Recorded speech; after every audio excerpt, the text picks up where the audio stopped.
Seseorang yang telah lahir menjadi manusia tentunya merupakan berkah yang baik. Karena dengan kelahiran ini kita mampu berkarya untuk diri sendiri dan bermanfaat bagi masyarakat luas, terutama bagi mereka yang terlahir menjadi manusia yang sempurna secara fisik dan secara mental tanpa cacat. Tentunya berkarya merupakan suatu potensi individu manusia. Seseorang mampu melukis, berbicara di depan umum, berorganisasi, itu merupakan karya yang baik.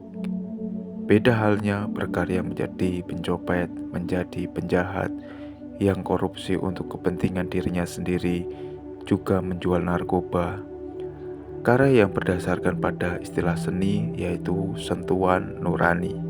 Seseorang pada alam tidak merugikan, mampu memberikan kesejukan, kedamaian, dan keharmonisan bagi orang lain yang berada di sekitarnya. Maka seseorang telah memiliki jiwa seniman, yaitu sentuhan nurani yang beriman. Kebahagiaan merupakan idaman setiap orang.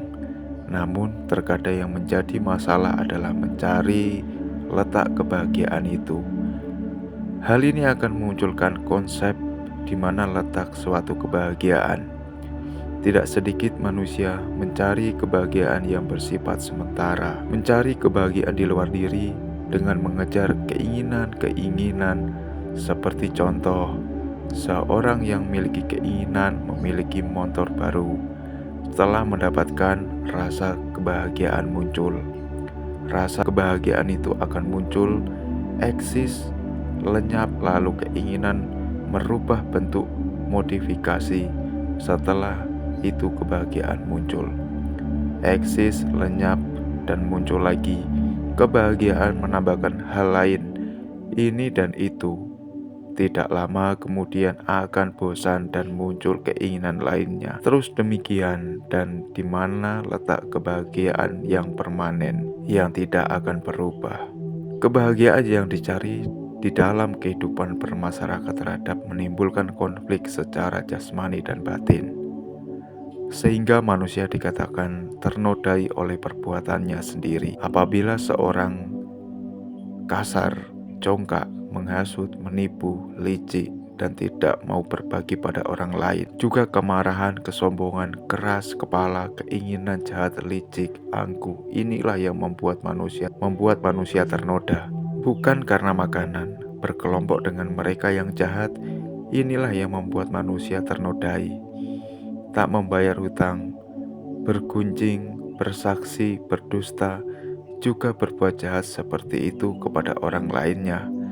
Ini yang membuat manusia ternodai. Perbuatan apapun yang dilakukan seseorang, itulah yang dilihat dari dirinya. Karena pada dasarnya setiap insan, manusia memiliki karmanya masing-masing. Secara pembagiannya adalah egoisan, yaitu aku, ini milikku, ini semua milikku, tanpa memikirkan kepentingan orang lain. Itu yang disebut dengan orang-orang yang memiliki jiwa egoisme yang tinggi. Di dalam pembahasan ini ada 4 poin yang penting yang perlu kita catat, perlu kita laksanakan dalam kehidupan kita sehari-hari. Yang pertama, sangat sulit untuk menjadi manusia. Yang kedua, sangat sulit untuk bertahan hidup. Yang ketiga, sangat sulit untuk mendengarkan kebaikan yang menjadi panutan kita untuk kehidupan ini. Yang keempat, sangat sulit berada di jalan yang benar. Kehidupan manusia yang sekarang Anda miliki sempurna sepenuhnya dengan adanya 4 kondisi kehidupan ini, sehingga kehidupan manusia saat ini dapat dikondisikan untuk memasuki pencapaian tingkatan-tingkatan yang benar, dimulai dari pemenang arus tingkat-tingkatan kebenaran itu, dimulai dari pemenang arus tingkatan yang menutupi pintu kehidupan yang kurang baik, sampai tingkatan yang paling benar atau yang dikatakan yang paling suci dapat kita tumbuhkan dengan melakukan perbuatan-perbuatan baik, perbuatan-perbuatan yang membuat orang itu senang, di sekitar kita, nyaman di sekitar kita, selalu ingin berada di dekat kita. Kita tidak ada selalu dicari. Itulah menjadi orang yang baik, berkesan yang baik dalam kehidupan kita menjalani kehidupan sehari-hari. Masa lalu kita jadikan sebagai cermin kehidupan menuju arah perubahan dengan membuat sebuah jembatan impian. Hal ini bisa tercapai apabila pondasi jembatan itu kuat dan dibuat dengan keuletan, kesabaran, rajin, jujur, dan semangat. Maka kesulitan apapun hidup ini akan selalu berarti. Apabila kita melihat kenyataan hidup saat ini, tidak larut dalam lamunan masa lalu dan khayalan masa depan. Kehidupan bisa kita gambarkan layaknya seorang seniman pelukis yang hebat. Pada ia belajar pertama menggoreskan kuasnya pada kanvas, maka akan terjadi kesalahan dalam melukis atau ketidakserasian dalam warna, maka ia akan terus belajar untuk memperbaiki kesalahan itu.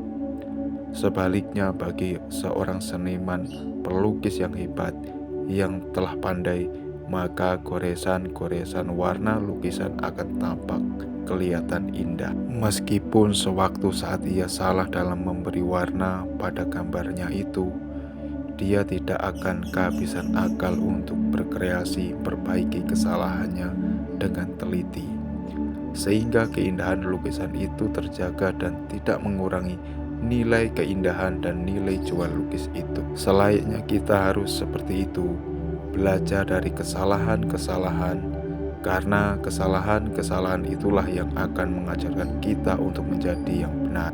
Perbaikan tidak akan muncul tanpa adanya suatu kesalahan. Kesalahan berakibat kegagalan merupakan kunci dari sebuah kesuksesan. Sukses tidak diukur dari kekayaan yang kita miliki. Orang yang memiliki pangkat, orang yang memiliki kekuasaan, apabila Anda telah mampu menaklukkan musuh terbesar adalah diri sendiri, yaitu kebencian, keserakahan, kebodohan batin, dengan cara memiliki dua kata kunci sukses, yaitu malu untuk berbuat buruk dan takut akan perbuatan buruk. Maka Anda telah menjadi orang sukses dalam keteladanan hidup, serta akan menjadi manusia mulia laksana karya yang telah diukir saat ini dan membuahkan hasil kesuksesan impian di kehidupan selanjutnya. Sebagai kata penutup, saya ibaratkan seperti langkah dalam hidup harus menuju perubahan untuk lebih baik. Ibaratkan mendaki gunung mencapai puncak, guna melihat pemandangan akan keindahan alam. Terima kasih.